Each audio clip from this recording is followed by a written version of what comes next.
Bab 28, Peran Ganda dan Pertemuan Misterius. Pagi di Kompleks Wirayuda terasa dingin, seolah mencerminkan hati Randy. Ia mengenakan setelan jas terbaiknya, dipaksa ayahnya, Aris Wirayuda, untuk menghadiri rapat dewan direksi yang sangat penting. Pikiran Randy bukan pada saham atau laporan keuangan, melainkan pada pesan terakhir yang ia kirim kepada Salsa dan foto candid Salsa bersama Bram. Di ruang rapat mewah, Randy duduk tegang. Di sana, ia bertemu dengan sosok yang disebut ayahnya, Mr. Adrian, seorang pria paruh baya berwajah oriental, rapi, dan memancarkan aura kekuasaan yang tenang. Randy merasakan Mr. Adrian tidak seperti pengusaha lain, tatapannya tajam, seolah sedang menilai setiap orang di ruangan itu. Setelah rapat, Aris memperkenalkan Randy pada Adrian dengan bangga. Mr. Adrian, ini putraku Randy. Calon pewaris tunggal Wirayuda Group. Mr. Adrian menyambut Randy dengan jabat tangan formal. Prestasi akademis Anda luar biasa Tuan Randy. Kampus Anda elit, tapi apakah Anda yakin Anda berada di tempat yang tepat untuk mempelajari dunia bisnis sesungguhnya? Tanyanya. Suaranya sopan tapi menusuk. Randy merasakan ada nada meremehkan di balik kesopanan itu. Saya yakin Tuan, saya fokus pada yang di depan mata. Fokus itu penting, balas Mr. Adrian, matanya menyipit. Tapi terkadang orang yang benar-benar fokus adalah orang yang berani melihat di luar jendela, bukan hanya pada papan tulis. Randy terdiam, merasa tertantang. Ia tidak mengerti mengapa Mr. Adrian begitu kritis. Ketika Randy mencoba mencari tahu lebih banyak tentang latar belakang Mr. Adrian, seorang direktur GFC yang terlibat skandal 1999, ayahnya segera mengalihkan pembicaraan.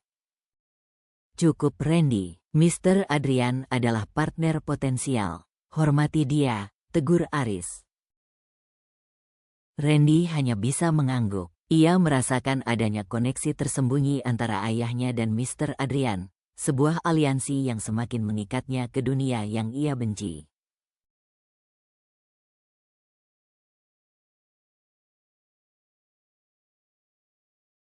Namun, pertemuan dengan sosok internasional ini memberinya ide.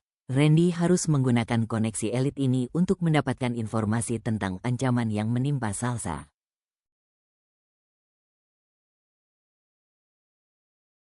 Sementara itu, Salsa memulai hari-harinya di The Golden Ledger milik Feng dengan misi ganda.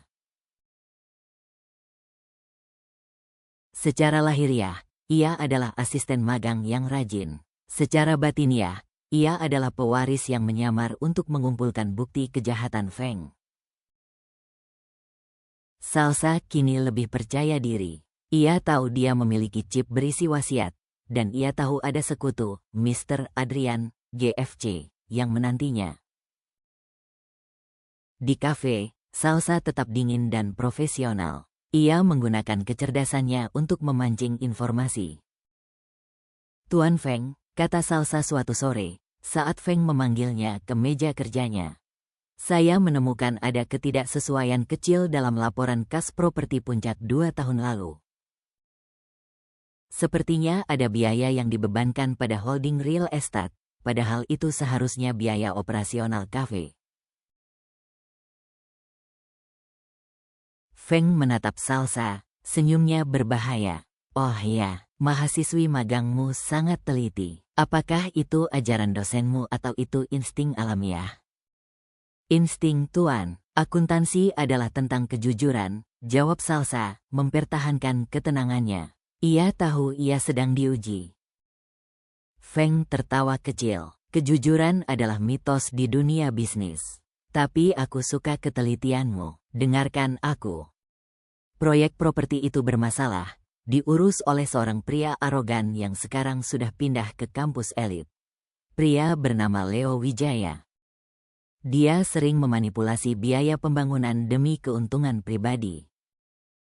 Pengakuan Feng mengejutkan Salsa. Leo Wijaya, nama yang sama dengan senior Randy, yang juga anak dari rekan bisnis ayah Randy. Salsa menyadari, Feng dan Leo mungkin adalah sekutu dalam penggelapan atau, setidaknya, memiliki kepentingan yang sama. Feng kemudian mendekat, tatapannya menghipnotis. Jauhi Leo dan ayahnya Randy. Mereka bukan orang baik. Mereka hanya menggunakan wanita untuk mencapai kekuasaan. Kamu terlalu berharga untuk mereka. Salsa merasakan bahaya. Feng tidak hanya memperingatkannya. Feng sedang berusaha mengisolasi Salsa dari Randy dan keluarganya, agar Salsa hanya bergantung padanya. Terima kasih atas nasihatnya Tuan, balas Salsa, lalu segera meminta izin untuk kembali bekerja, meninggalkan Feng yang tersenyum penuh kemenangan. Di kampus negeri, Bram secara konsisten menjadi tameng bagi Salsa. Ia menggunakan koneksinya di BEM dan teknik sipil untuk mendapatkan informasi tentang laporan properti Feng. Bram mengunjungi Salsa di kontrakan barunya, membawa berkas teknis. Laporan ini sudah kucek. Struktur pembangunan villa di Lembang itu sangat mencurigakan. Biaya materialnya 2 kali lipat dari harga pasar. Ada indikasi dana dialihkan secara sistematis. Aku yakin ini ada hubungannya dengan legasi yang kamu cari. Salsa menatap Bram dengan penuh rasa terima kasih. Kamu sudah banyak membantuku. Aku tidak tahu bagaimana membalasnya. Kamu tidak perlu membalasnya, jawab Bram, tatapannya tulus. Aku hanya ingin membantu orang yang berdiri tegak. Dan aku tidak suka melihat pria seperti Feng mengintimidasi mahasiswi yang jujur. Bram melihat foto buram Randy dan Salsa di meja belajar. Randy benar-benar meninggalkanmu? Tanyanya lembut.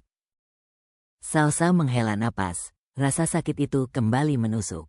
Dia memilih warisannya dan aku memilih kebenaran. Kami tidak sejalan lagi. Dia bahkan mengirim pesan kejam, menuduhku cepat move on. Mendengar pengakuan Salsa, Bram mengepalkan tangannya. Ia ingin mengatakan ia akan selalu ada di sana, tetapi ia tahu itu bukan saatnya. Ia hanya bisa mengangguk dan berjanji akan terus membantu dalam investigasi ini. Sementara itu, Randy didorong oleh rasa bersalah yang tak tertahankan. Ia menyuruh Guntur untuk memata-matai Bram. Guntur melaporkan bahwa Bram sangat dekat dengan Salsa, mengantar jemputnya, bahkan menghabiskan malam di kosan barunya, hanya untuk membahas dokumen, tentu saja. Tapi Guntur melaporkannya dengan nada curiga. Cemburu Randy mencapai puncaknya. Salsa benar-benar sudah melupakanku. Randy yang frustrasi dan terikat, membuat keputusan impulsif. Ia menggunakan nama ayahnya dan koneksinya di Dewan Direksi Kampus Elit untuk mendapatkan informasi tentang Fakultas Akuntansi Kampus Negeri.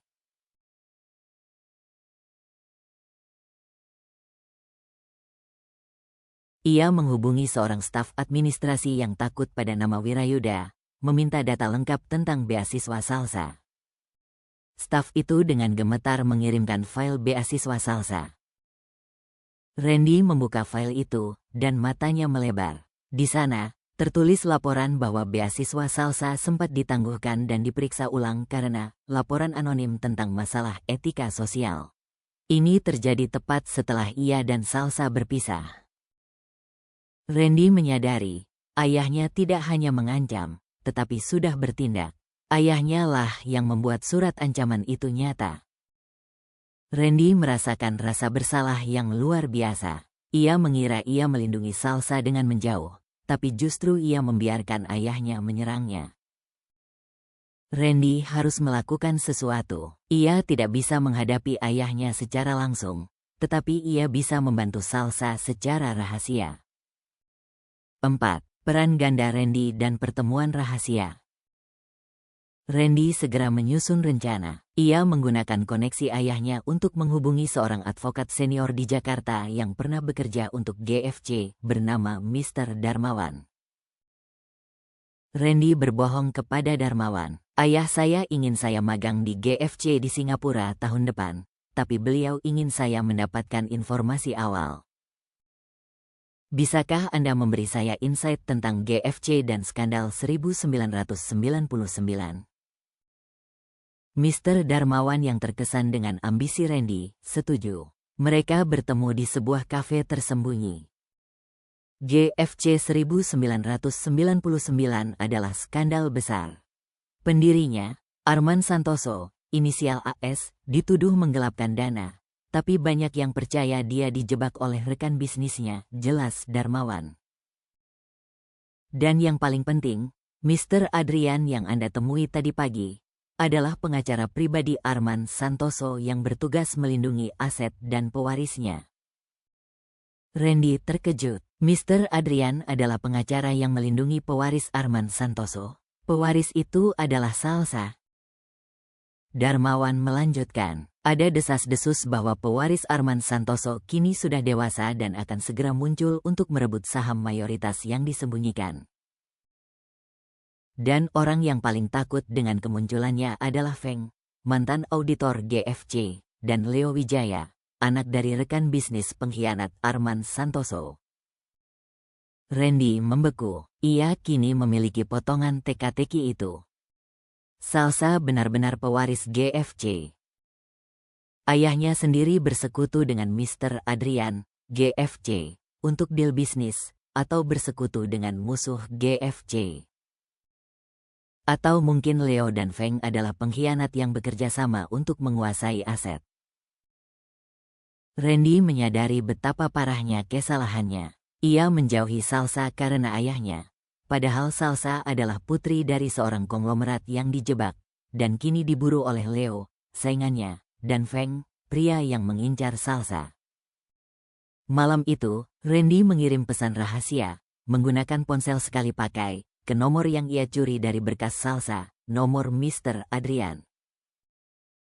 Mr. Adrian, ini Randy. Saya punya informasi penting mengenai pewaris yang Anda cari. Pewaris itu sedang dalam bahaya dari Feng dan Leo. Kita harus bertemu rahasia. Saya ada di Jakarta malam ini.